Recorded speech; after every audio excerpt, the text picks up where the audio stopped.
అయితే అంతకుముందు AP assembly ప్రాంగణంలో వైసీపీ సభ్యులు నినాదాలు చేశారు.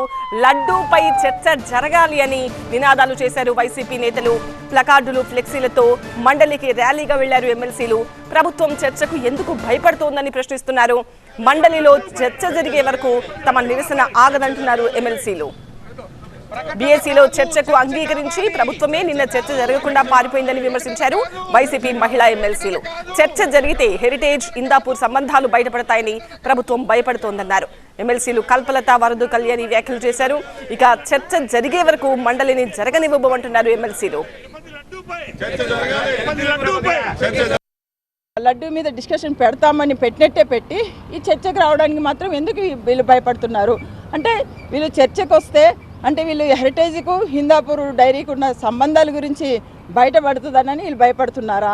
ఈరోజు ఈ చర్చ జరిగితే వాళ్ళు ఏవైతే ఈ అవాస్తవాలు మాట్లాడారో ఈ అవాస్తవాలన్నీ కూడా బట్టబయలవుతాయని ఈరోజు వాళ్ళు భయపడుతున్నారు.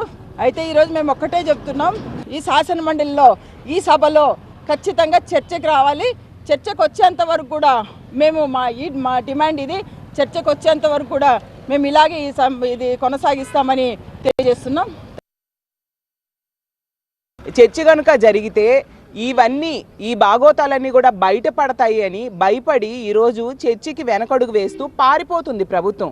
ప్రతి సందర్భంలో కూడా గత వారం రోజులుగా మేము చర్చ కావాలని ఎంతగా పట్టుబడుతున్నా ఇంతగా పారిపోతూ ఉండే పరిస్థితి.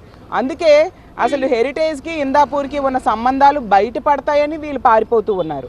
అలాగే హెరిటేజ్కి, బోలేబాబా సంస్థకి ఉన్న సంబంధాలు మేము బయట పెడతాము అని చెప్పి వీళ్ళు పారిపోతూ ఉండే పరిస్థితి.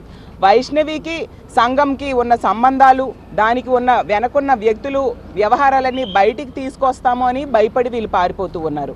అలాగే హెరిటేజ్కి, ఇందాపూర్ అనేది అనుబంధ సంస్థ, మ్యానుఫ్యాక్చరింగ్ యూనిట్ అనే విషయాన్ని మేము బయట పెడతామనే విషయం భయపడి వీళ్ళు పారిపోతూ ఉండే పరిస్థితి మనం చూస్తూ ఉన్నాము. మేము ఒకటే అడుగుతూ ఉన్నాము, ఈ లడ్డూ తాలూకా వాడే నెయ్యి ధరను తన సొంత సంస్థలకి ఎక్కువ ధరకి పెంచేసి ఇప్పించుకోవడం కోసం లడ్డూలో కల్తీ జరిగిందని చెప్తారు, ఒకసారి జంతు కొవ్వు వాడారని చెప్తారు, ఒకసారి